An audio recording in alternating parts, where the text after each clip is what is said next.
বিয়েবাড়ি নিমন্ত্রণ, তাই কাঁসা পেতলের দোকানে এসে একটা গিফট কিনতে। কি কিনবো ভাবতে ভাবতে একটা পুষ্পপত্র আর তার সাথে একটা কুলো, দুটো মিলিয়ে দিয়েছি।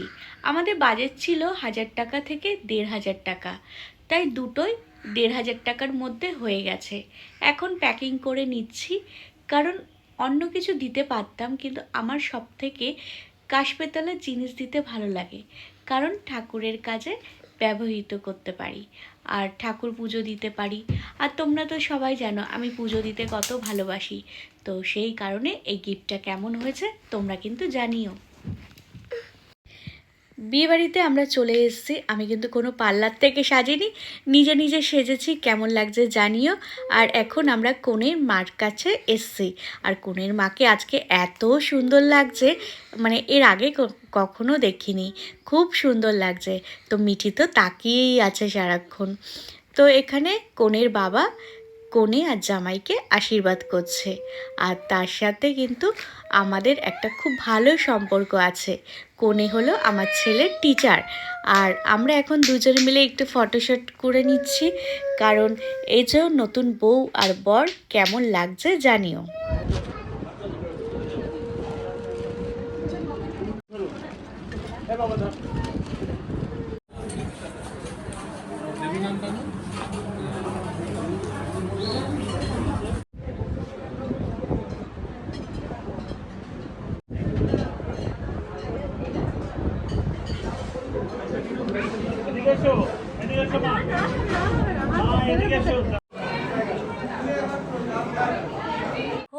একটা আইশ্যাডো নিয়েছি, আর একটা লিপস্টিক, আর কিছু মিঠির এই ছোট ছোট ক্লিপ।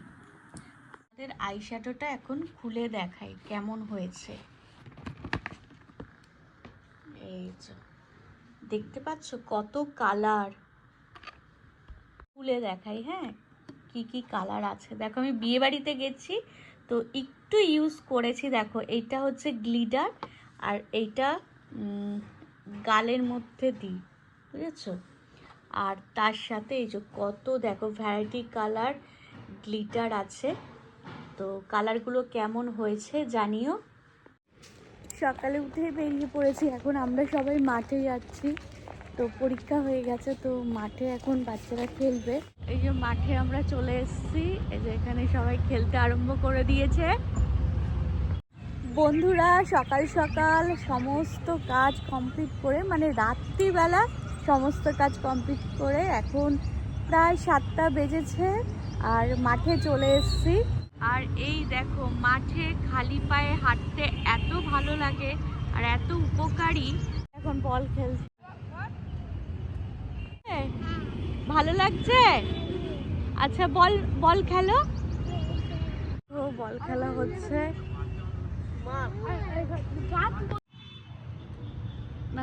ওয়াও ভালো হয়েছে। মিটি এখন খেলতে শিখে গেছে ফুটবল।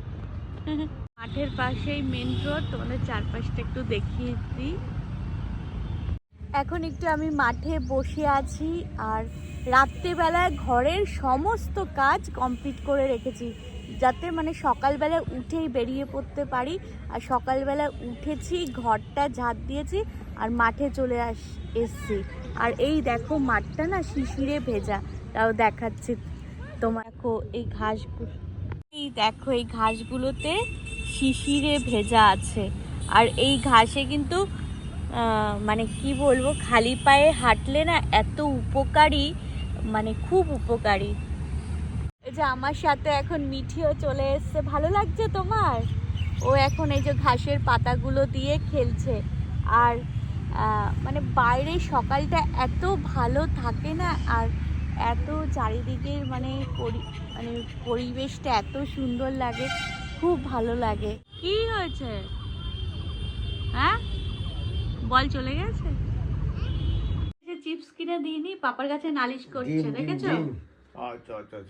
আচ্ছা আমার কাছে নালিশ করছে। দুধ আছে, আর রান্নাঘরে চলো, এই পাউরুটি আছে, তাহলে আজকে দুধ পাউরুটি দিয়ে একটা টিফিন করে নেবো। আর রাত্রিবেলা সব বাসন মেজে রেখেছি, কিন্তু এই হাঁড়িটা মাজা হয়নি, এখন হাঁড়িটা মেজে নেবো। কারণ হাঁড়িতে তো ভাতের দানা থাকে, তো ভাতের দানা থাকলে রাত্রেবেলা মাজি না, সেটা সকালে উঠে হাঁড়িটা পরিষ্কারভাবে মেজে নেবো। বাসন মাজতে আমার একটুও ভালো লাগে না, কিন্তু হাঁড়িটা মাজতে ভালো লাগে। আর আগের দিন প্রায় আমি 11:30 মানে পেরিয়ে গেছে তখন বাসন মেজেছি, মানে রাত হলেও কি হবে, আমি বাসনটা রাত্রেবেলা মেজে নিই। আমাদের ঘরে 2 বস্তা চাল সব সময় আনা থাকে, তার কারণটা তোমাদের জানাচ্ছি। কি জানো তো, আমার শ্বশুর বাড়ি আর বাপের বাড়িতে দুজনেইকে দেখেছি মানে ভাতের জন্য চালের জন্য অনেক কষ্ট পেয়েছে। তো সেই কারণে আমি সবসময় ঘরের মধ্যে 2 বস্তা চাল এনে রাখি, এতে মা লক্ষ্মীর আশীর্বাদ সর্বদা ঘরে থাকে। এই যে এটা হচ্ছে আমার মুঠ চালের বালতি, তো বস্তা ভর্তি চাল এসছে, তো মুঠ চাল থেকে এখন 2 বালতি চাল নিয়ে নেবো। কি তুমি চাল নেবে? না, এদিকে আসো, এখান থেকে নাও। আচ্ছা, 1 বাটি, 2 বাটি, আর এইটা আমার শাশুড়ি মা আমাকে দিয়েছে, তাই না? তাড়াতাড়ি নাও। হয়ে গেছে আমাদের 2 বাটি চাল নেওয়া। দাও, এবারে 1 মুঠ চাল সঞ্চয় করে রাখবো, যখন চাল আনতে একটু দেরি হয় তখন এই 1 মুঠ চাল দিয়ে ভাত রান্না করি, তাই তো?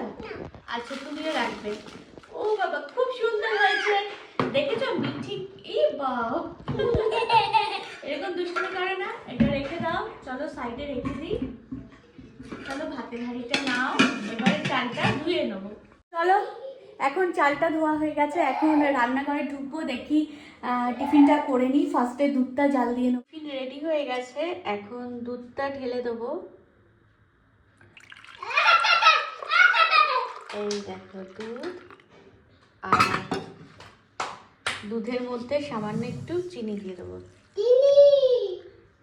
মিঠে একটু চিনি দিয়ে দেবে। টিফিন রেডি, দিয়ে দিই মিঠিকে আর আয়ুষকে। তোমার টিফিন রেডি। Like it? তোমার ভালো লেগেছে? সবাই ভালো করে টিফিন খেয়ে নাও, ঠিক আছে? এগুলো সব মেজে নেব, কারণ সঙ্গে সঙ্গে মেজে নিলে না রান্নাঘরটা খুব পরিষ্কার লাগে, আর নিজেরও খুব সুবিধা। যেহেতু আমি একা একাই সবকিছু করি, আমার কোনো মানে কাজ করার লোক নেই, তো সেই কারণে সঙ্গে সঙ্গে সমস্ত কাজ সেরে নিই। ভালো করে দিয়ে নেব।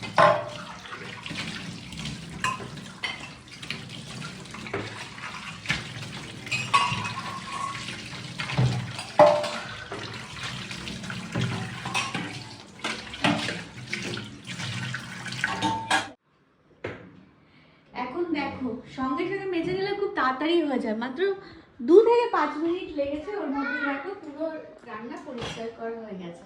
এখন স্নান করার আগে 2টো কাজ করে নেবো, একটা হচ্ছে ঝাড় দেওয়া, আর 2 নম্বর হলো বাথরুম পরিষ্কার করা। তো প্রথমে ঝাড়টা দিয়ে নেবো, এই ঘরটা স্নানের আগে ঝাড় দেওয়াটা হচ্ছে খুব ভালো, ঘর বাড়ি একদম পরিষ্কার পরিচ্ছন্ন করে তারপরে স্নান করতে ঢুকবো। এবার সিঁড়ি টিড়িগুলো ঝাড় দিতে দিতে একদম বাইরেটা ঝাড় দিয়ে চলে আসবো। পরিষ্কার করা হয়ে গেছে, এখন পুরো নিচটা পরিষ্কার করে নেবো। তাহলে আস্তে আস্তে ঘরটা ভালো করে ঝাড় করে ঠাকুর ঘরে এসেছি, ঠাকুর পুজো দেব আর গোপালকে সেবা দেবো। সংসার সামলানোর সাথে সাথে ঠাকুর ঘরে এসে ঠাকুরের পুজো দিই। এসে মায়েদের মুখ দেখলে মন আনন্দে ভরে ওঠে। পুজো হয়ে গেছে, তো আমাদের একটু ঠাকুরের দর্শন করিয়ে দিই। তো তোমরা একটু ভালো করে ঠাকুরের দর্শন করে নাও। হাত ভর্তি জামা কাপড় কাচা হয়েছে, তুলে নেব। সবই মোটামুটি শুকিয়ে গেছে, তো আস্তে আস্তে করে সব তুলে নেব। জামা কাপড়গুলো তুলে দিচ্ছে, তো এইগুলো মিঠির জামা। আর দেখো তোমাদের কেমন লাগে মিঠি আমার সাথে সাথে এত কিছু করে দেয়? দেখো মিঠি এগুলো রেখে দিচ্ছে এখানে। খুব ভালো হয়েছে। সারাদিনে কাজকর্ম করে এখন একটু বেরিয়েছি, আর মিঠির স্কুল আছে আজকে, তো ওকে স্কুলে দিয়েছি। বন্ধুরা, আজকে আমার সকালের রুটিন কেমন লাগলো প্লিজ জানিও, আর নতুন বন্ধু হলে আমার চ্যানেলটাকে সাবস্ক্রাইব করে দেবে।